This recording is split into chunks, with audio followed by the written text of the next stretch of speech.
ગીર સોમનાથમાં ફર્યું દાદાનું બુલડોઝર। ગીર સોમનાથમાં દબાણ હટાવવાની કામગીરી કરવામાં આવી। જે પણ ગેરકાયદેસર દબાણો હતા એ હટાવવામાં આવ્યા। પહેલા નોટિસ આપવામાં આવી હતી અને નોટિસ બાદ ઘણા લોકોએ સ્વેચ્છાએ દબાણ હટાવી લીધા હતા અને જે દબાણો હટાવાયા નહોતા તેના પર પ્રશાસનનું બુલડોઝર ફરી વળ્યું છે।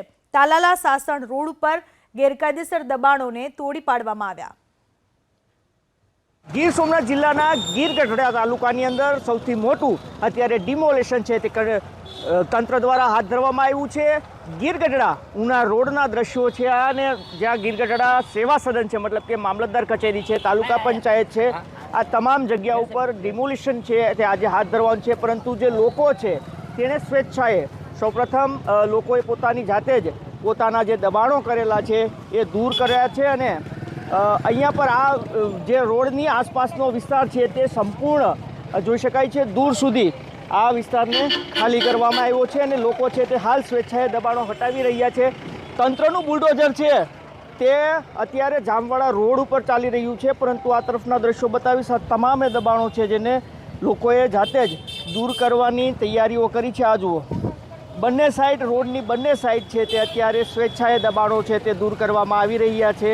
હાલ જે કલેક્ટરનું અથવા તો જે તંત્રનું જેસીબી છે, આ જેસીબી નજીકમાં જ બીજો રોડ છે જામવાડા ગીર ગઢડાને જોડતો રોડ, તે રોડ પર અત્યારે તંત્રનું બુલડોઝર છે તે ફરી રહ્યું છે અને થોડી વારમાં અહીંયા પર આ બુલડોઝર ફરે તે પહેલાં જ સ્વેચ્છાએ અહીંયાના જે લોકો હતા, જે વેપારીઓ હતા, જેની અહીંયા પર દુકાનો હતી, આ દુકાનોને હટાવવાની કામગીરી છે તે હાથ ધરવામાં આવી છે। બિલકુલ ગીર ગઢડા મામલતદાર કચેરી અને તાલુકા પંચાયત, મતલબ કે આ સામે દેખાય છે તે સેવા સદન છે અને આ સેવા સદનની બિલકુલ નજીકનો વિસ્તાર છે જ્યાં હાઈવે છે ગીર ગઢડા ઉનાને જોડતો। આ હાઈવે પર જે દબાણો હતા એને હટાવવાની નોટિસ આપવામાં આવી હતી। તંત્રનું આજે બુલડોઝર અહીંયા પર પહોંચ્યું છે, જો કે અન્ય રસ્તા ઉપર છે અને અહીંયા પર પહોંચે તે પહેલાં જ આ લોકોએ સ્વેચ્છાએ દબાણો છે તે હટાવવાની કામગીરી હાથ ધરી છે। દિલીપ મોરી, એબીપી અસ્મિતા, ગીર સોમનાથ। ગીર સોમનાથમાં ગેરકાયદેસર દબાણો હટાવવામાં આવ્યા।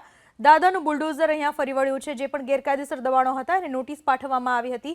તાલાલા સાસણ રોડ ઉપર આ દબાણો હતા તેને નોટિસ પાઠવવામાં આવી હતી અને જેના કારણે ગઈકાલે જ કેટલાક લોકોએ સ્વેચ્છાએ દબાણો દૂર કરી દીધા હતા અને જે દબાણો દૂર કરવામાં નહોતા આવ્યા ત્યાં આજે બુલડોઝર ફેરવી દેવામાં આવ્યું। પ્રશાસને કામગીરી કરી। ભાજપના તમામ કોર્પોરેટરને રજૂઆત લેખિતમાં આદેશ કરવામાં આવ્યો। લેખિતમાં કરેલી રજૂઆત કે ભલામણની કોપી પોતાની પાસે રાખવાની વાત કરવામાં આવી।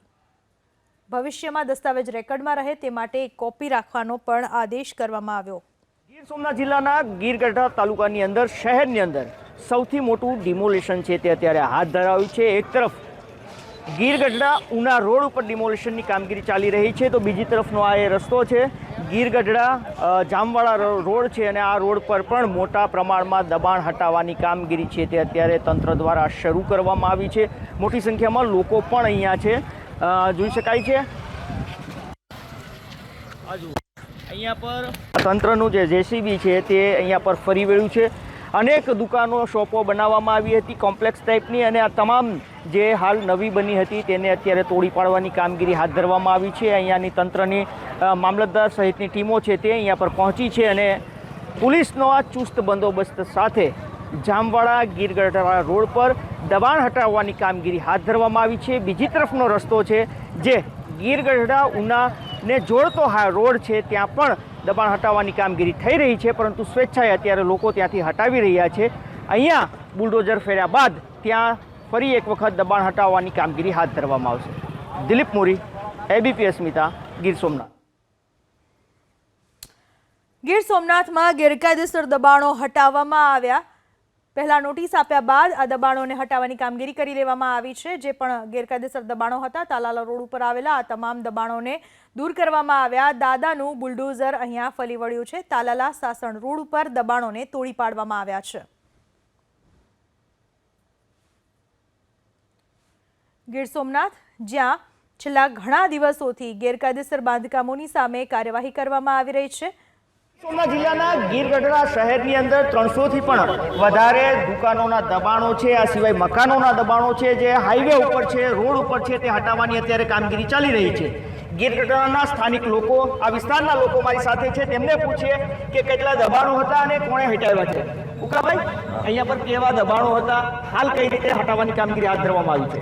182 દુકાનો અને 30 દુકાનો સ્મશાનમાં બનેલી હતી. એ ગેરકાયદેસર દબાણો હતા, નવચરમાં હતા. સરકારમાંથી આદેશ થયો એટલે હાઈકોર્ટના હુકમ પ્રમાણે જાડેજા સાહેબે અમારે 23 તારીખે મુલાકાત લીધી અને આ ગેરકાયદેસર દસ્તરને હટાવવાની મંજૂરી સર, ઉના રોડ પર છે, ત્યાં કેટલી દુકાનો હતી, ત્યાં શું છે? જનરલી 182 દુકાનો. ટોટલ કુલ 182. આ સિવાય મકાનો છે. મકાનો ઘણા બધા છે. 79 પછીથી ગામતળ થયું નથી. તો લોકો વસ્તી વધે તો ગામતળ ના થાય તો લોકો મકાન તો બનાવવાના છે. એટલે ઘણા બધા મકાનો હજુ છે. હાર્દિકભાઈ, અહીંયા પર સ્વેચ્છાએ કેટલી દુકાનો હેઠળ છે? નાગરિકોએ સ્વૈચ્છિક દબાણો હટાવી લીધા છે. અમે સાહેબ ટાઈમે માંગ્યો છે ગૌશાળાની દુકાનોમાં કે ભાઈ અમને 2-3 કલાકનો ટાઈમ આપો, અમારો તમારો સામાન છે લઈ લઈને થઈ દો.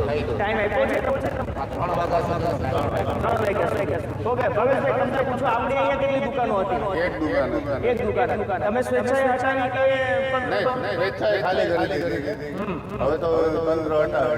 અચ્છા, તમે કે કહેવા માંગો છો સરકારને કે તંત્રને? અચ્છા, ચોમાસું છે, મકાનો તૂટ્યા છે, બધું કરતા કઈ મુશ્કેલી છે? 82 દુકાનો બધા અમે લોકોને ભેગા કર્યા. બધા સ્વૈચ્છિક ખાલી કરવા સહમત છે. અચ્છા, જેનો